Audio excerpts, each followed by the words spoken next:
दोस्तों ये कहानी है 90 के दशक की कि जब इंग्लैंड के सबसे मशहूर शहर यानी लंदन में वर्डेखाई वननू नाम का एक आदमी रहा करता था। ये आदमी हद से ज़्यादा बेफिक्र और मस्ती में रहा करता था। रहता भी क्यों ना, क्योंकि इसकी हिफाजत की जिम्मेदारी खुद इंग्लैंड की गवर्नमेंट ने ले रखी थी। अब इंग्लैंड की गवर्नमेंट ने इस आदमी की हिफाजत की जिम्मेदारी क्यों ले रखी थी, ये बात हम लोग अपनी इस वीडियो में आगे जान सकेंगे। ये इंसान लंदन में रहा करता था और अपने घर से अक्सर बाहर घूमने के लिए भी जाया करता था। दस्तूर के मुताबिक एक दिन जब ये अपने घर से बाहर घूमने के लिए निकला तो इसकी नज़र अचानक से एक हद से ज़्यादा खूबसूरत लड़की पर पड़ी। उस खूबसूरत लड़की ने वन्नू को देखकर एक छोटी सी और प्यारी सी स्माइल दी और उसके बाद वो अचानक से वहाँ से गायब हो गई। मगर वो छोटी सी स्माइल में ही वन्नू तो पूरी तरह से दीवाना हो गया था और अपनी नज़रों के ज़रिए हर तरफ उस लड़की को ढूंढने की कोशिश कर रहा था। धीरे धीरे वन्नू नाम के इस आदमी के साथ ये मामला हर दिन होने लगा। वो जब भी घूमने आता तो उस लड़की से उसकी नज़रें मिलती और वो खूबसूरत लड़की भी उसे स्माइल देकर चली जाती या फिर उसको देखती रहती। एक दिन बड़ी हिम्मत करने के बाद आखिरकार वन्नू ने उस लड़की से चाय के लिए पूछा, मगर वो लड़की के जिसका नाम शिंडी था उसने वन्नू के इस ऑफर को रिजेक्ट कर दिया। बार बार हद से ज़्यादा जिद करने पर आखिरकार शिंडी नाम की वो लड़की वन्नू के साथ चाय पर चलने के लिए राजी हो गई। अब इस तरह से इन दोनों के बीच नज़दीकियाँ बढ़ने लगी और धीरे धीरे बात भी बढ़ने लगी। फिर वो दिन भी आ गया कि जब इन दोनों ने फैसला किया कि अब ये दोनों साथ में दुनिया घूमने निकलेंगे और फाइनली ये दोनों अपनी प्रेम कहानी को आगे बढ़ाने के लिए इंग्लैंड से निकलकर इटली के शहर रोम जा पहुँचे। मगर दोस्तों जैसे ही ये दोनों इटली पहुंचे तो वहां पर रोम शहर के अंदर इजराइल की खुफिया एजेंसी यानी कि मोसाद के जासूस पहले ही वन्नू नाम के इस इंसान का इंतजार कर रहे थे।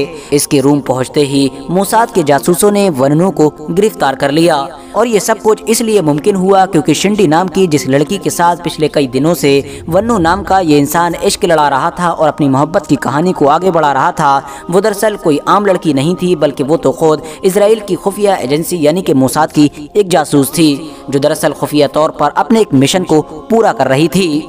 वन्नू के साथ जब ये सब कुछ हुआ तो वन्नू न सिर्फ हक्का बक्का रह गया बल्कि उस बेचारे का तो दिल ही टूट गया। फिलहाल अब सवाल ये है कि आखिर ये वन्नू था कौन?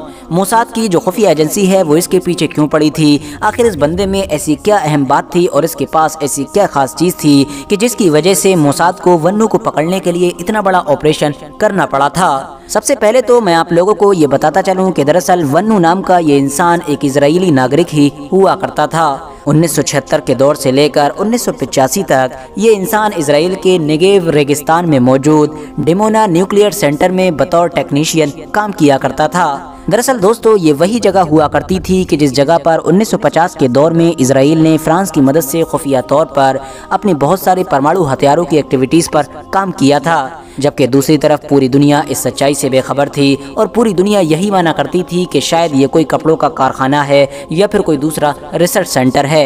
मगर इजराइल खुफिया तौर पर यहाँ पर परमाणु हथियारों से रिलेटेड अपनी बड़ी बड़ी एक्टिविटीज़ को अंजाम दे रहा था। मगर दोस्तों दूसरी तरफ वन्नू नाम के ये जो इंसान थे ये दरअसल अपनी काबिलियत के बलबूते पर इस परमाणु सेंटर में पहुंच तो ज़रूर गए थे, मगर वो इन सारी एक्टिविटीज़ से या फिर ये कहिए कि इन सारे कामों से बिल्कुल भी सहमत नहीं थे। इस इंसान की सोच बिल्कुल अलग थी, इसीलिए अब वो धीरे धीरे इजराइल की जो खुफिया एजेंसीज थी और गवर्नमेंट थी उनकी रडार पर भी आने लगा था। इजराइल की गवर्नमेंट को ये लगता था कि वन्नू नाम का ये इंसान न सिर्फ इजराइल के खिलाफ है बल्कि अंदरूनी तौर पर फिलिस्तीनियों से भी हमदर्दी रखता है। इसीलिए आखिरकार 1985 में वन्नू नाम के इस इंसान को इसकी नौकरी से सस्पेंड कर दिया गया। मगर दोस्तों वन्नू नाम का ये इंसान के जो ऑलरेडी परमाणु हथियारों और इस तरह की चीज़ों के पूरी तरह से खिलाफ था। इवन अगर आप लोग इसके नाम को गूगल पर भी सर्च करेंगे तो आपको पता चलेगा कि इसके नाम के साथ पीस एक्टिविस्ट लिखा हुआ होता है, यानी एक ऐसा इंसान के जो शांति बनाने के लिए स्ट्रगल करता हो।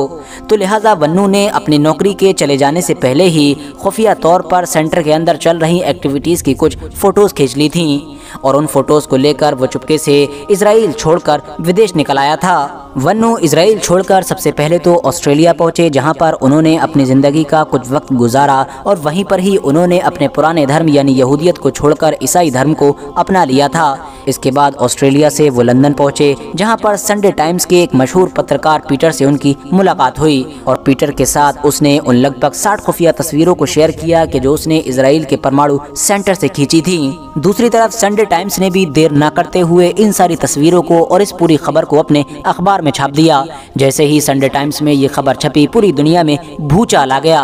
क्योंकि अमेरिकी खुफिया एजेंसी यानी CIA के जो अपने आप को दुनिया की सबसे बेस्ट एजेंसी मानती है, उसको भी यही लगता था कि इजराइल के पास 10 से 15 परमाणु हथियार हैं। मगर वन्नू ने जिस तरह की चीज़ें सामने ला कर रखी थीं और जो दावे किए थे, उसके मुताबिक तो इजराइल के पास 150 से 200 परमाणु हथियार थे। संडे टाइम्स की इस खबर की वजह से इजराइल की अब पूरी दुनिया में पोल खुल चुकी थी। अमेरिका जैसे देश के जो हमेशा से ही इजराइल को अपना छोटा भाई मानते थे, वो भी इस बात से हक्का बक्का थे और नाराज़ थे कि इजराइल हमको भी धोखा देता रहा।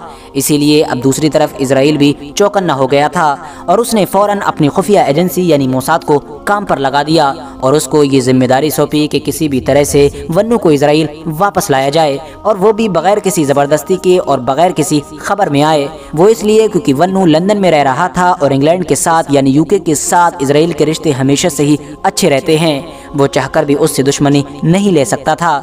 इसके अलावा जब वन्नू ऑलरेडी एक ऐसा इंसान बन चुका था कि जिसने इजराइल की पोल खोली थी, तो अब वन्नू को वो लोग कत्ल भी नहीं कर सकते थे। तो अब वन्नू को किसी भी तरह से इस तरह पकड़ना था कि किसी को कुछ भी कानो कान खबर ना हो और न ही कोई ज़बरदस्ती दिखाई दे। लिहाजा इसीलिए इजराइल की खुफिया एजेंसी मोसाद ने एक खूबसूरत लड़की का इस्तेमाल किया और ये प्लान बनाया कि वो लड़की सबसे पहले तो वन्नू को अपने प्यार के जाल में फंसाए और उसके बाद इंग्लैंड से सीधा वो उसको इटली लेकर आए, वो भी इंग्लैंड की गवर्नमेंट को पता लगे बिना। और बिल्कुल ये योजना उनकी सफल हुई और वन्नू उस खूबसूरत लड़की के जाल में फंस गया और उसके कहने पर इटली आ गया और इस तरह से वन्नू को मोसाद पकड़ने में कामयाब हो गई।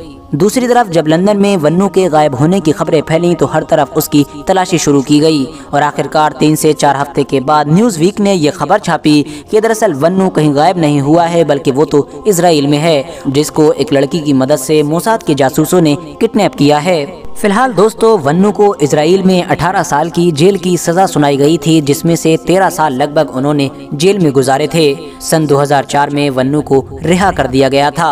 मगर हाँ, वन्नू ने अपनी पूरी ज़िंदगी ये सोच कर ज़रूर अफसोस किया होगा कि आखिर वो एक लड़की के जाल में कैसे फंस गया था। एक ऐसी लड़की कि जिसकी वजह से उसको अपनी ज़िंदगी का लगभग आधा हिस्सा जेल में गुजारना पड़ा। फिलहाल दोस्तों, आज की अपनी वीडियो को हम यहीं पर ख़त्म करते हैं। वीडियो पसंद आने पर न सिर्फ वीडियो को लाइक करें बल्कि अपने फ्रेंड्स के साथ भी ज़रूर शेयर करें और इसी तरह की नॉलेजेबल और हिस्टोरिकल वीडियोस हमेशा देखने के लिए हमारे इस चैनल को सब्सक्राइब करने के साथ साथ बेल आइकन को भी ज़रूर प्रेस करें।